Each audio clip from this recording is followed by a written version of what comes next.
evening. My name is Minister Johnny Banks Sr. I'm the Executive Director of A Knock at Midnight. Knock at Midnight is located at 400 West 76th Street in Suite 206. Listen, it's good to be back, our third session. Got Phil Bradley back with us from Nonviolence Works.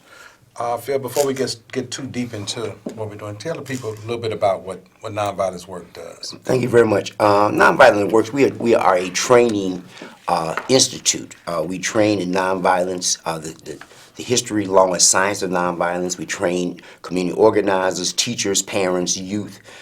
We consult with institutions on how you create an environment that brings that into your environment. How do nonviolence apply in every aspect of life? How do you have a nonviolent church? As you see the churches having problems, how do you have a nonviolent government, nonviolent business, clinics, homes, and schools? How do you incorporate those principles? And so that's what Nonviolent Works work on. We located also in South Shore at 7351 South Coles. Okay. And likewise, at Knock at Midnight, we do quite a bit of work around the whole aspects of nonviolence, doing prevention education. We do a lot of work around educating people, bringing groups together. We've been working with youth all summer, just dealing with some of the things that go on that nobody's really talking about, the things that nobody thinks that's very important. Building skills where you can go home and get along with your family, your mother, your father, your brothers and sisters. You can get along with the people in your community. You can get along with the people riding a bus. The prevention is about how do you develop yourself so that you do not bring harm to yourself or other people. That's correct. Whether it's privately or publicly. And for many reasons, with the level of anger that people possess, because people seem to be always angry about something. And so we try to bring that down, level that off so people can spend their lives not thrust into situations where they're going to either cause themselves or somebody else some hurt, harm, or danger. That's right. And that is real. We've been talking about the whole 8 steps of nonviolence and how those things work. A couple of weeks ago, and we talked about the first step of nonviolence, which is actually doing an observation, telling the truth about what you see, dealing with what you see truthfully, dealing with it honestly, and then going to the next step was doing an investigation of what you've been looking at.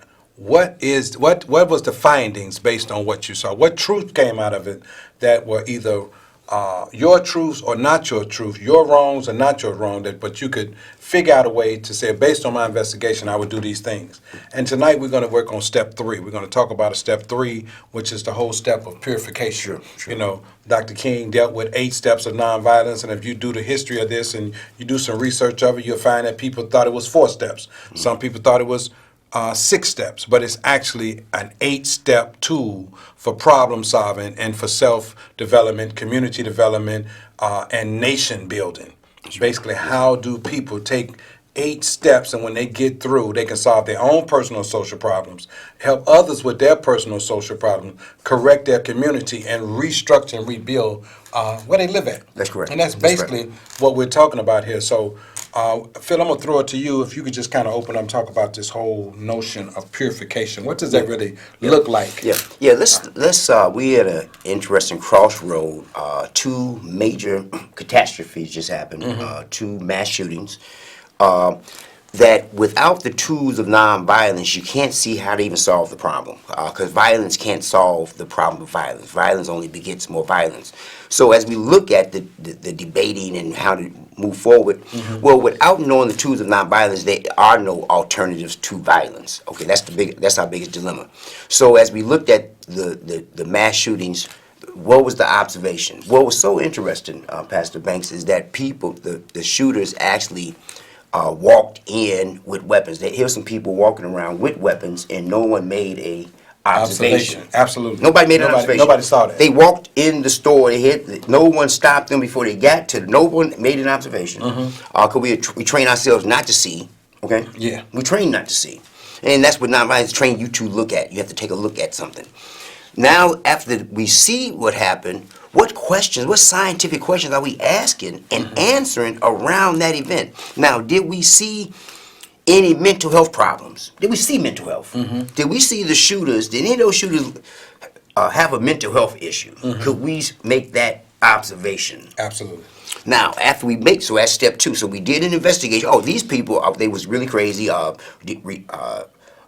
depressed, mentally stressed, imploding, exploding, no services. Could we have prevented that? Sure you could, but you would have to make the observation and ask a series of questions. Now we at step 3, purification. Everybody, what feelings are hurt, we devastated, we fearful, we scared, we mad, we tired.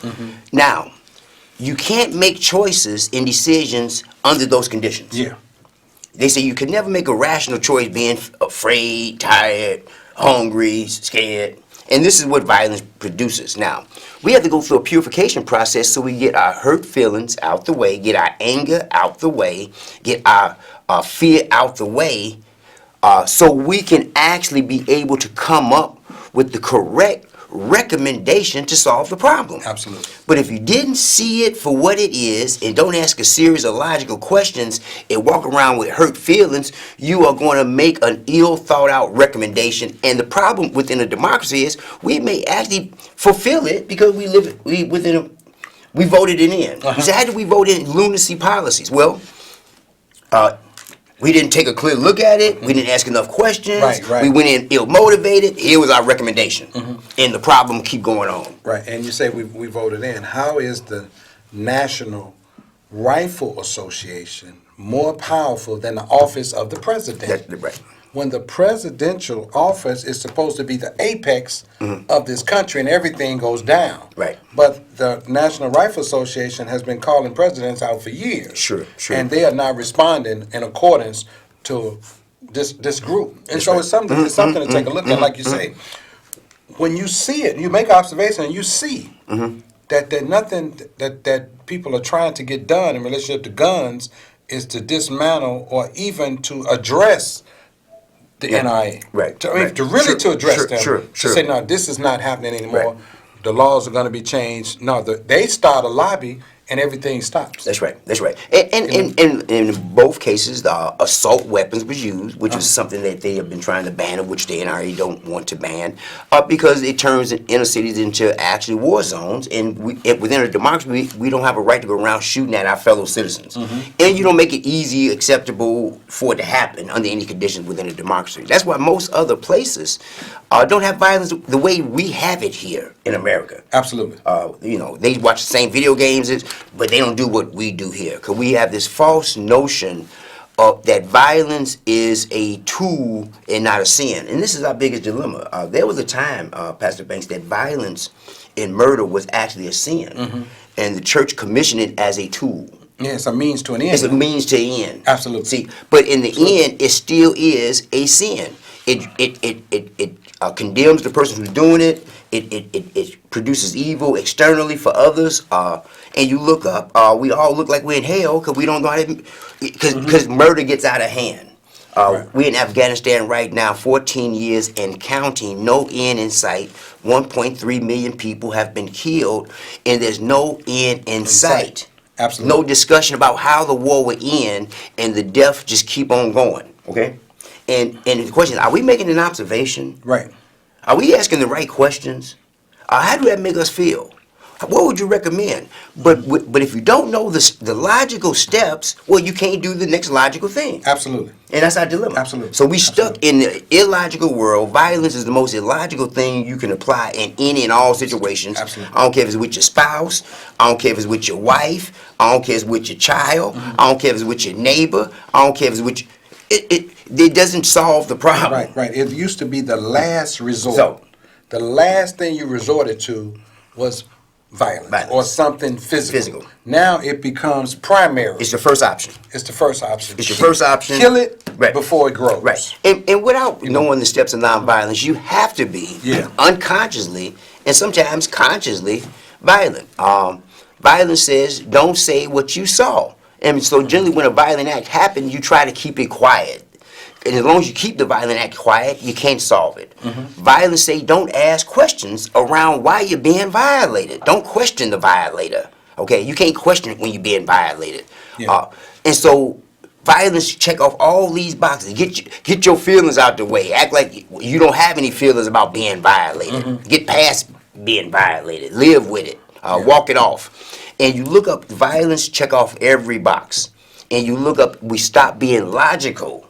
as a result of violence. Violence stops all logic. And the step that we're talking about, purification, is one that Dr. King mastered. You know, these steps that he worked with, he mastered, you know, that you have to go and ask yourself, what do I lack? Right. Yeah. And go in and get that hate and those feelings out of you that will make you as violent as the person that's bringing the violence Sure. to you. Get the thoughts out of you, get the feelings out of you that will cause you to harm someone in the same manner by which you don't want to be harmed. Right. You know, Right. to Sure. purify yourself, to go in, you know, and purification is really like the defining dialogue of man's work on himself. That's correct. So purification is really, when somebody talking about work on you, you got to go start a process of purification, not detox. This is not about none of that. This is to spiritually deal with the purification.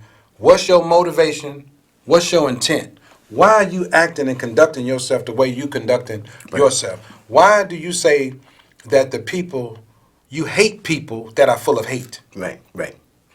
That doesn't make a whole lot of sense. And two wrongs don't make, and that's why No. teaching character development is so important. Absolutely. Teaching the rules of engagement, because we don't know the process. Right.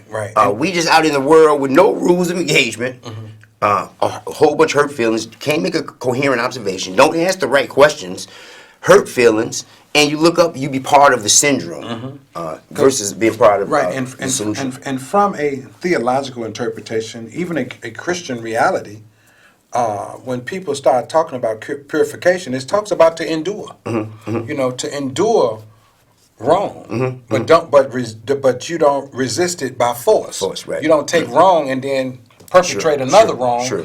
You say, okay, I can solve this with love because once I put love into action, then we can start to change it. Let me show you what I mean. Love does not mean that you're soft. Love does not mean that you are to be taken advantage of. Love means that you see a solution to a problem that does not have love in it. Sure. You know what I'm saying? Sure. And that's all purification is. But first, a person has to start with themselves. That's right. You know, That's what is it? Why do I feel the way I feel? And let me give an illustration. I had more of a problem with the mass shooting on the west side than I did in other places. And one reason, it was closer to home, but the second reason was it was not classified as a mass shooting. But there were a mass number of people shot. Right, sure. And from what my understanding is, anything over 4 is a mass shooting. On the west side, it was 7 or 9. You know, and I'm like, well, wait a minute. Right, sure. What people are directing this narrative that don't understand what I understand, and I'm the least in the kingdom. Right, that's right. You know, I'm the dullest pencil in the box, and so from that perspective, it's like, wait a minute. So in Chicago, multiplicity of gunfire from one person at a group of people does not merit the classification where we could get the resources and the people in to dissipate that, reduce it, or make it go away. That's right. You know what I'm saying? Yeah. And so when that happens, I have to go and purify myself and say, okay, what do I lack? Because I don't bring nothing to the solving of this problem, and so I need to bring something to the solving of this problem. And it's funny how Dr. King made a statement: if you don't have something to die for, you're not fit to live. Once you go through a purification, you say the same thing. Now I have something that I can give my life to. And it's not about going to get murdered or killed, but I will give my life to the end of violence. That's right. I will give my life to children having a better community. That's right. Then you got something to live for. That's right. And that's what purification does. It gives you something to live for. Listen, my name is Minister Johnny Banks. We have Philip Bradley here. We're talking about the third step of the 8 steps of nonviolence, dealing with the process of purification. And how do we deal with the violence that's swirling around us? What is taking these steps is what's so important. And as you activate these steps in your life, and learn them. And I would ask anybody who's listening, I can be reached at 312-918-8819. And Phil, you can be reached at 312-513-7876. And reach out to either one of us. And we will come to your church, your community organization, your school, your college, where have you, and really teach the nuances of these 8 steps, because they are practical. And I heard somewhere if it's not practical, it's not spiritual. It's not spiritual, right? You know, That's right. so these are practical applications of a reality that can change people's lives. And I appreciate you saying that, Pastor Banks, because one of the things that Dr. King refined within the framework of nonviolence, and he made it very understandable that you have to be sane longer than your opposition could be crazy. One of the things that he understood that racism was a form of insanity. Anyone who was a racist was crazy. They had personal hate. They had external hate. They didn't know how to cooperate. They didn't know how to be brothers. They were at a major disadvantage, but yet they was the power brokers. But he knew he had to deal with a social live drama. He had to change this social dynamic. Yeah. So he had to love them more than they can hate him. Yeah. He had to be their doctor and make them the patient, okay? And so that's what Dr. King and James Bell, they made the racism the patient, they became the doctor. Well, racism was the issue of the 20th century. Violence is the issue of the 21st century. And it's the same application, violence as insane as racism. You have to, in fact, love the folks who are being violent, because as you look at them, they used to be victims themselves and turned into the villain. That's right. That's See, right. They were hurt people hurting people. Do we see that? Can we see that? Can we see that we have taken violence from sin to making it a tool? That's right. Let me give you a classic. One of the things, if you bought a firearm, because see, everything is around following instructions of some degree. Yeah. We just got a report that a man's son was killed playing with a gun at home. If you bought a firearm in a box, if you bought it legally, lawfully, like they've been asking who can buy one, well, the gentleman who had one was a felon, wasn't supposed to have one in the first place. But on the box it says, put the gun in one location and put the ammunition in another, and never have a loaded weapon in your home. That's on the box. That's on the instructions. Absolutely. That's the instruction. The manufacturer says, this is how we protect people. We put the gun in one area and the bullets in another. So no one in your home can harm themselves with your weapon, because either they're going to find the bullets or find the gun, but they won't find them together.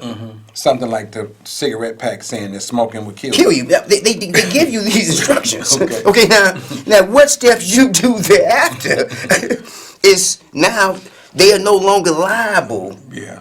for your choices. Absolutely. Because they gave you some instructions. So if you bought a toaster and they say, don't keep this near water and plug it. Now, if you do, you can't blame the manufacturer on faulty electrical wire. See, Yes. did asked you follow instructions? See, and this is what the gun manufacturers say. No, we put instructions on the box. No one should be getting killed at home. We got locks for the things. Why people don't just follow the instructions?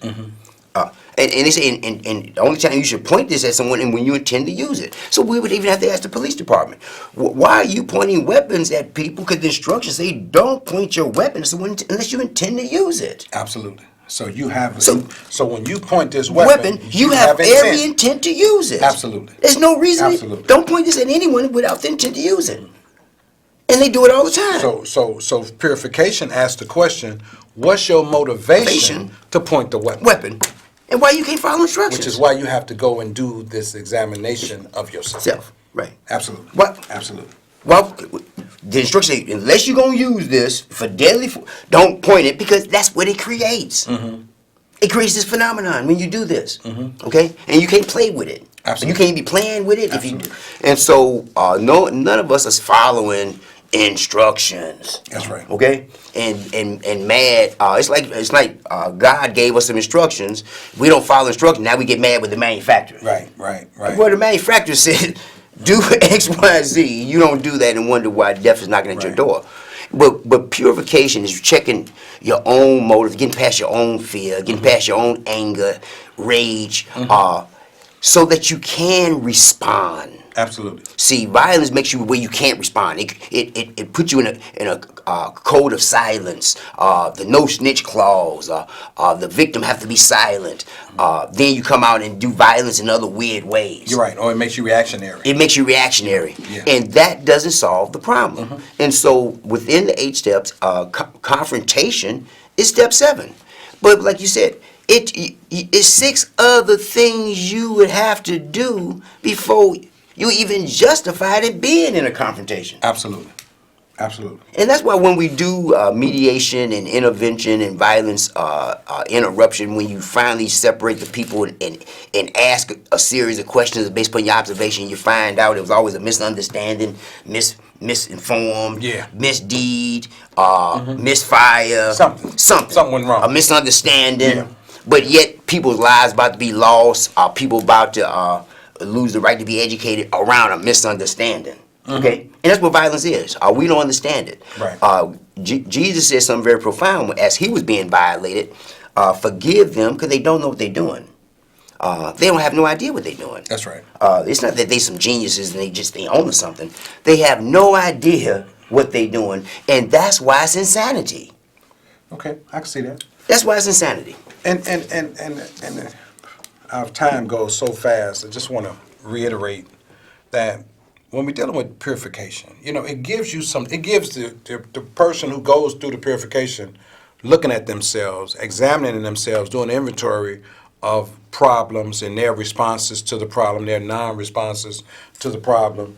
It gives you some things. It gives you the strength to endure. That's right. It gives you the strength to be under attack. That's right. Because most people, unless they do a purification, wouldn't even understand why people are attacking you Right. for trying to help. That's right. But just like there's a force for good, there's a force for evil. Sure. Or a force for non-good. Right. You have to be able to endure and understand that the attack is coming. That's right.